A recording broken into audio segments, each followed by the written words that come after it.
Alors salut, c'est Clarisse. Aujourd'hui dans cet audio, je vais parler de la blessure pour les sportifs.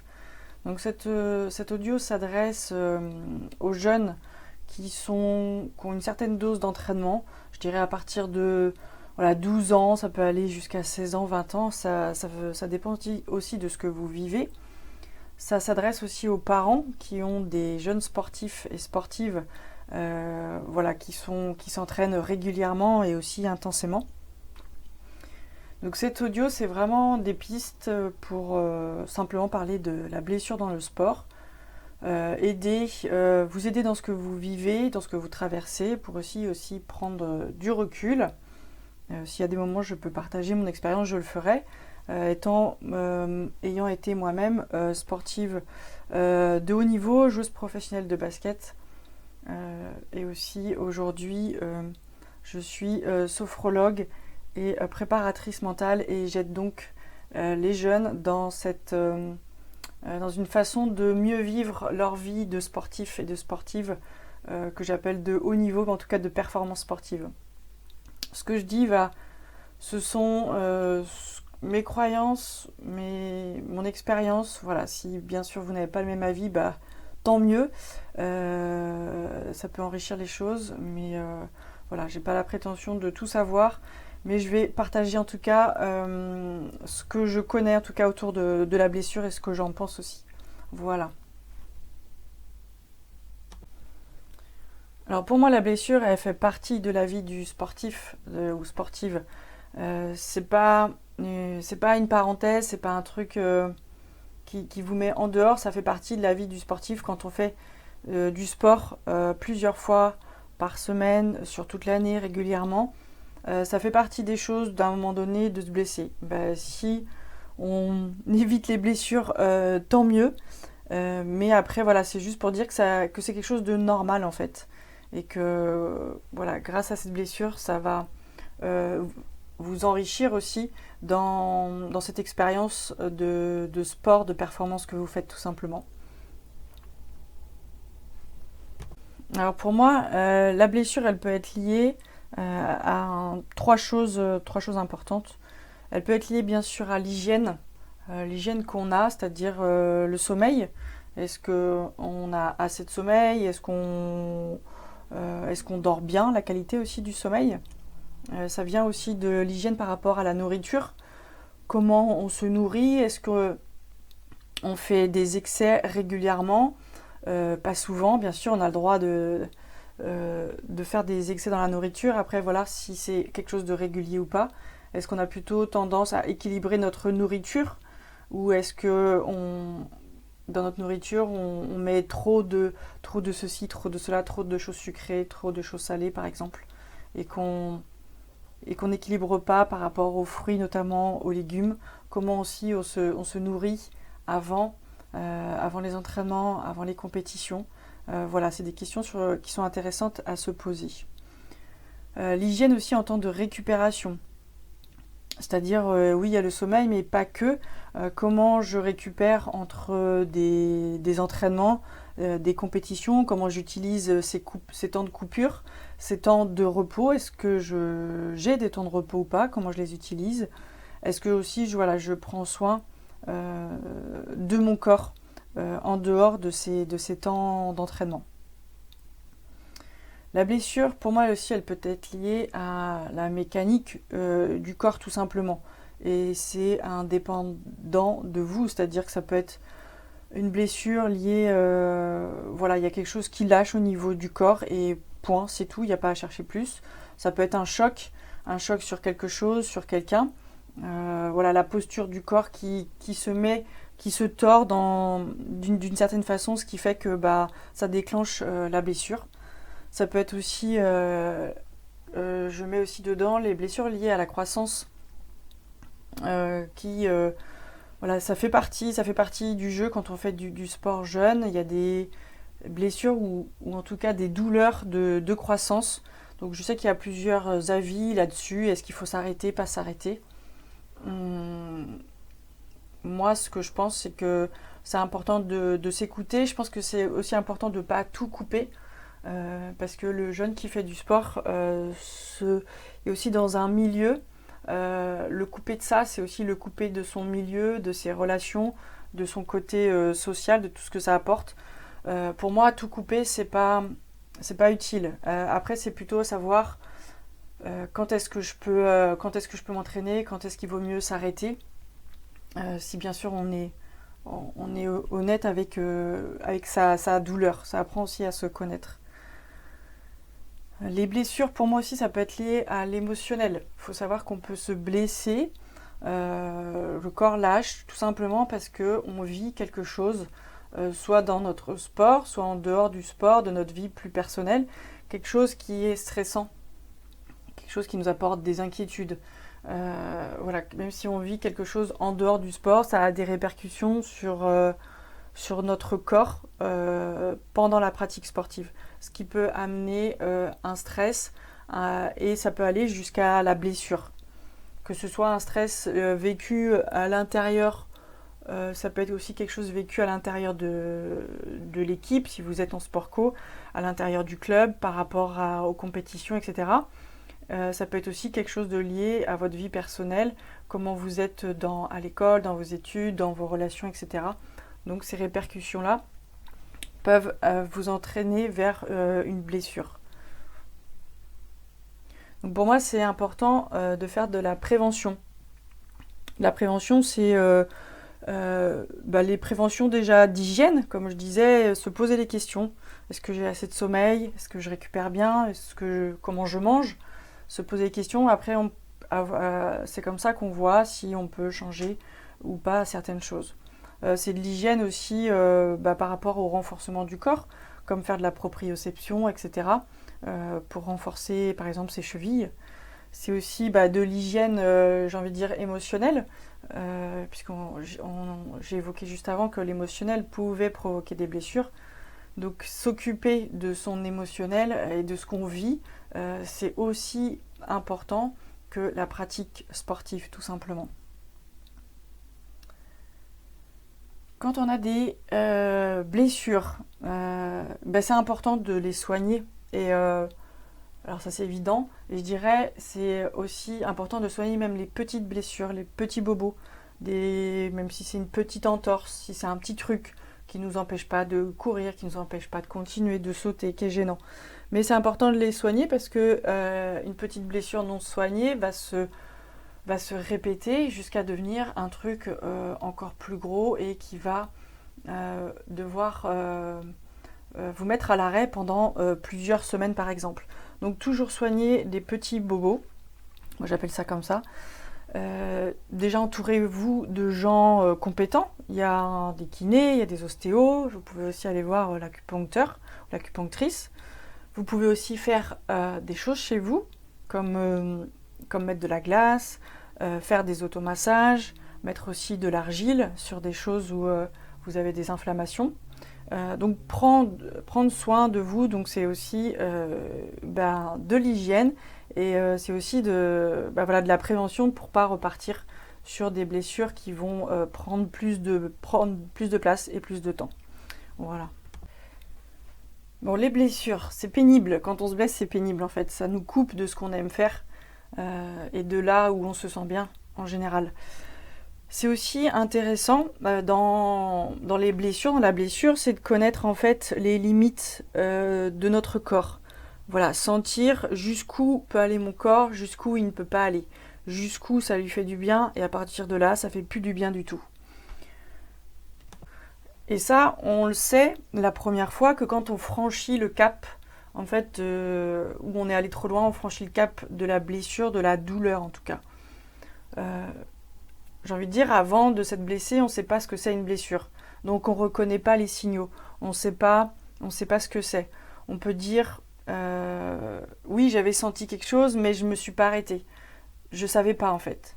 Ce qui fait que quand ça vous arrive une fois plus tard, quelques mois plus tard, quelques années plus tard, vous saurez reconnaître les signaux en disant « Ah, là, il y a quelque chose qui ne va pas. Il faut peut-être que je lève le pied, il faut peut-être que j'aille voir quelqu'un parce que sinon, je vais aller vers la blessure. » Moi, ça m'est déjà arrivé sur une déchirure à la cuisse. J'avais jamais eu de déchirure à la cuisse, j'en ai eu une, j'avais peut-être 25 ans je crois. Et en fait, je sentais bien que j'avais une tension au niveau musculaire et que ça, c'était comme une boule, mais il fallait détendre ça et j'ai traîné à aller voir le kiné. Pourtant, on avait des kinés régulièrement qui nous encadraient. C'était à l'époque où je jouais donc à Évreux. Et cette tension à l'entraînement, je savais qu'elle grandissait pas, mais en même temps, elle me gênait et que voilà, j'ai poussé, je suis allée un peu trop loin. Et à un moment donné, j'ai senti une sensation dans la cuisse comme un petit coup de couteau. Pas méchant, mais et là, je me dis que bing, je suis allée trop loin. Et en effet, j'aurais pu m'arrêter avant, j'aurais dû, mais sauf que je ne connaissais pas cette douleur, je ne me connaissais pas. Et du coup, ça m'a enquiquiné parce que j'ai loupé le premier match en tout cas. Puis il y en avait peut-être des suivants, je sais plus, mais j'ai loupé le début du championnat de basket féminin de la saison et ça, c'était pénible. Mais c'est normal en fait quand on ne connaît pas, c'est normal aussi d'aller jusqu'au bout. Et c'est comme ça aussi qu'on apprend à se connaître et à reconnaître les signaux de notre corps et aussi les limites de notre corps.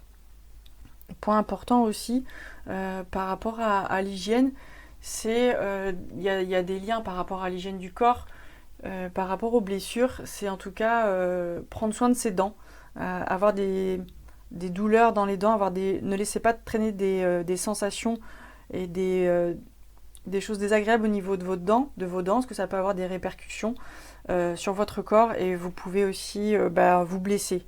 Donc soignez vos dents, en tout cas c'est important. Voilà, en plus ça rime. Sachez aussi que en reprenant après une blessure, vous aurez forcément un peu mal. Alors c'est pas le mal lié à votre blessure, la douleur est différente. Si ça fait autant mal, ça veut dire que vous reprenez trop tôt. S'il y a une douleur quand vous reprenez, en fait, c'est normal, votre corps a besoin de se réadapter parce que il a été habitué pendant un certain temps à faire beaucoup de sport, derrière à s'arrêter complètement. Donc c'est des gros changements pour lui et quand vous reprenez, forcément, il peut y avoir des sensations désagréables. Ça ne veut pas dire que vous êtes encore blessé, ça veut simplement dire qu'il faut y aller petit à petit et que votre corps a besoin de se réhabituer à cette nouvelle mécanique, tout simplement. Donc il peut y avoir des douleurs, ça fait partie des choses et surtout c'est pas la peine de s'inquiéter. Par rapport à cette reprise justement, c'est important de vous écouter et d'écouter aussi le discours des médecins, des kinés qui savent aussi, qui sont habitués à la blessure. C'est toujours, si vous voulez avoir plusieurs avis, prenez plusieurs avis par rapport à la durée d'arrêt, par rapport à la reprise. Et pour moi, c'est important, vous aussi, de sentir quand vous êtes prêt, quand vous n'êtes pas prêt. En tout cas, quand votre corps est prêt, je ne parle pas de ce qui se passe dans votre tête, quand votre corps peut être prêt ou quand votre corps n'est pas encore prêt. C'est important de savoir dire non à son coach si c'est pas possible pour vous, mais vraiment de dire oui quand c'est possible. Si c'est simplement des peurs liées à votre tête, faut pas c'est pas qu'il faut pas les écouter, mais faut pas prendre la décision en fonction de ça. C'est vraiment votre corps, y aller, tester.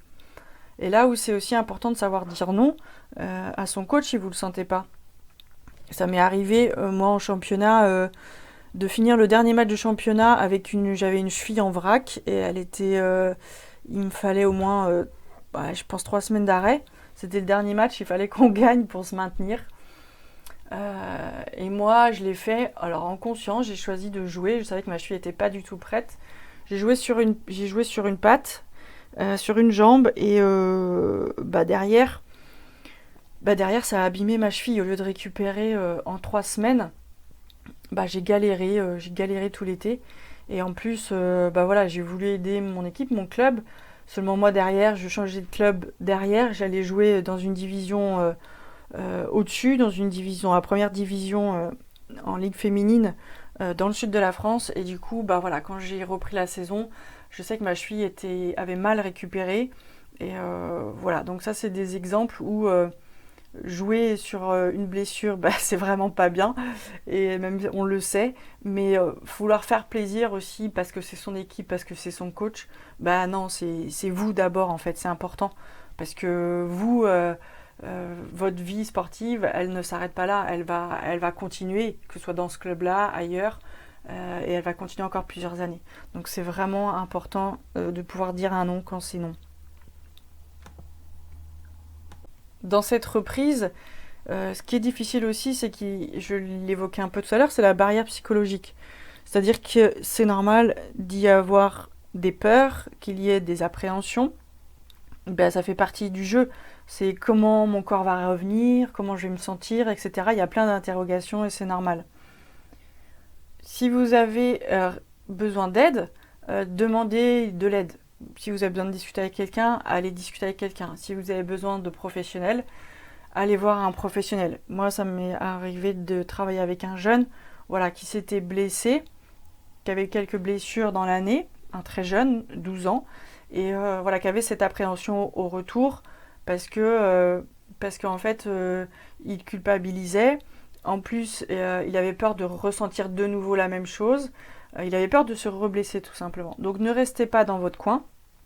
Si vous trouvez des astuces pour vous rassurer si vous avez besoin, trouvez des astuces. Vous pouvez peut-être vous mettre un strap si c'est une douleur qui est liée, je sais pas, à un doigt, à une cheville par exemple. Si ça vous rassure, ok, faites-le. Le truc c'est que si ça dure, ben là vous rentrez dans une dépendance et voilà, c'est pas ce qu'il y a de mieux non plus. Quand on revient, on peut être on va faire forcément face aussi, alors il y a des peurs, des appréhensions, ce qui est normal. Le tout, c'est de pas de rester dedans. On peut aussi avoir envie de revenir, d'y aller à fond, parce qu'on est frustré d'avoir été privé de certains matchs, de certaines choses, de certaines compétitions, du terrain ou de la piste. Et on peut être dans le trop, avoir envie de trop donner, trop faire, trop vite, etc. Donc observez-vous et soyez dans le juste milieu, entre le pas assez parce que j'ai peur et le trop parce que je suis frustrée, j'ai perdu du temps, etc. Donc observez ça et surtout si vous avez des questions, restez pas dans votre coin. Et pour moi, pour aller plus loin, en fait, la blessure qui fait partie, comme je disais, de la vie du sportif en performance ou de la sportive en performance, c'est aussi une façon, une occasion de s'ouvrir, de grandir aussi, ou alors de se fermer si vous vivez mal le truc. Pour moi, c'est des fois la blessure, elle arrive, on avait aussi peut-être besoin d'une coupure tout simplement, et on s'en était pas rendu compte. Donc là, ça peut être aussi une occasion pour se ressourcer, pour aller faire autre chose, pour aller vers autre chose, pour aussi s'aérer la tête, pour changer tout simplement ce qu'on avait besoin de couper. Le corps le savait, nous on ne savait pas, mais voilà, cette blessure, elle peut être bénéfique de ce point de vue-là. Ça peut être aussi l'intérêt d'aller travailler autre chose, c'est-à-dire travailler un point technique sur lequel vous ne prenez pas le temps de travailler. Ça peut être aussi le moyen de travailler votre mental sous forme de défi, parce que c'est toujours aussi un défi d'être blessé. De travailler aussi sur des visualisations. Voilà, certaines formes d'exercices, en tout cas qui font travailler votre mental, par exemple. C'est aussi une occasion de travailler votre place dans le groupe, parce que c'est cette période où vous êtes en arrêt ou semi-arrêt. Ça peut générer de la frustration, ça peut être mal vécu, ça peut générer aussi de l'exclusion. Il faut dire oui, mais là je ne vis plus la même chose que le groupe. Et voilà, si vous êtes toujours en lutte, si vous n'acceptez pas ce qui se passe, vous allez mal le vivre. Après, pour bien le vivre, en fait, c'est se dire ok, ça fait partie du jeu. Et comment moi je vais trouver ma place maintenant que je ne peux plus être au cœur de l'activité, de mon sport, au cœur du jeu. Ben, ça peut être un moyen de trouver votre place dans le groupe. Alors c'est sûr que le groupe il vit, il ne va pas vous attendre, et c'est comme ça, mais pourquoi pas justement trouver le moyen d'aller discuter avec des personnes avec qui vous discutez moins d'habitude, d'aller encourager ce que peut-être vous ne pensez pas à faire autant parce que quand vous êtes concerné, vous prenez pas le temps d'encourager peut-être chacun, etc.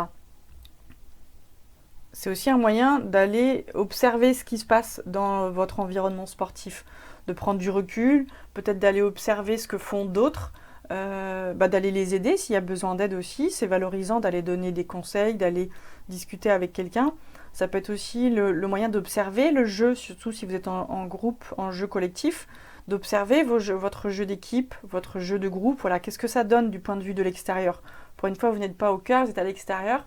Et voilà, ça peut être intéressant de voir des choses de l'extérieur, ce qui fait que quand vous allez revenir d'une autre manière, forcément.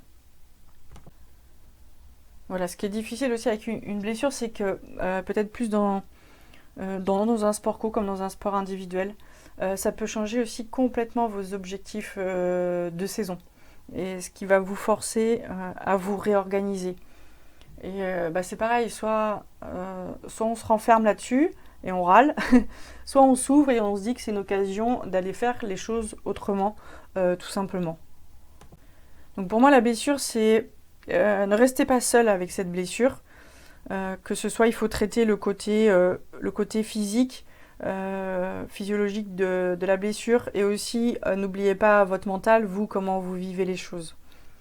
C'est une occasion pour moi d'apprendre sur vous-même, on apprend toujours sur soi, parce que c'est un défi, parce que c'est une nouvelle expérience, tout simplement. On apprend sur soi, on apprend aussi sur son corps, tout simplement. Voilà, connaître ses limites, ses ressentis, et tout simplement prendre l'expérience comme, voilà, c'est ce qui va vous faire grandir, tout simplement. Et si à un moment vous dites ah bah zut, purée là j'ai mal géré ma blessure, j'étais vraiment j'ai pas fait ce qu'il fallait. Ok, si à un moment donné ça s'est passé comme ça, voilà, ce qui est fait est fait. Et vous savez très bien que maintenant, voilà, vous disposez de d'autres choses et vous ferez plus attention une prochaine fois, ou en tout cas vous vous y prendrez autrement, tout simplement. Voilà, donc j'ai parlé de plusieurs points sur la blessure. J'ai peut-être pas tout dit, il y a certainement des oublis, mais voilà, c'est comme ça. En tout cas, c'était mon partage pour aujourd'hui. Je vous remercie pour votre écoute. Si vous avez besoin, contactez-moi si vous voulez de l'accompagnement à la performance sportive, en tout cas pour les jeunes. Prenez soin de vous, prenez soin de votre corps, prenez soin de votre mental. Et je vous dis à très vite, profitez de votre sport, éclatez-vous dans votre sport, éclatez-vous dans la vie. Allez, à bientôt, bye bye.